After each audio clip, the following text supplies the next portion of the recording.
Ngày hôm nay ta cùng hợp hoan nơi đây, mọi người bên nhau ta hát mừng sinh nhật. 1, 2, 3 ta cùng thổi tắt lên. Happy birthday to you. On this day, all together we'll be, and we'll all sing for your birthday. 1, 2, 3, we blow out the candle. Happy birthday to you. Happy birthday to you.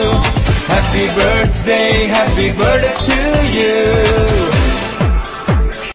Ngày hôm nay ta cùng hợp hoan nơi đây, mọi người bên nhau ta hát mừng sinh nhật. 1, 2, 3 ta cùng thổi tắt lên.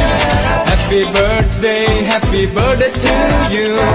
On this day, all together we'll be, and we'll all sing for your birthday. 1, 2, 3, we blow out the candle. Happy birthday to you. Happy birthday to you. Happy birthday to you. Hãy subscribe cho kênh Ghiền Mì Gõ để không bỏ lỡ những video